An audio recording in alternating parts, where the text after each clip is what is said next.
okukhohlakeleyo akuguquka ekukhohlakaleni kwakhe akwenzileyo enze okufanelekileyo nokulungileyo yena uyakulondoloza umphefumulo wakhe ebomini ngokuba izigqitho zami ndizazi isono sami sisebusweni bakho kuqukani ngokuba ubukumkani bezulu sebukufuphi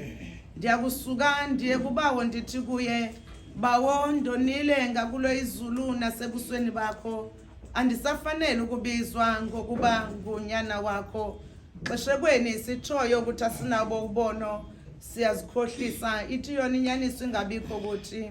xeshekweni sizivumayo izono zethu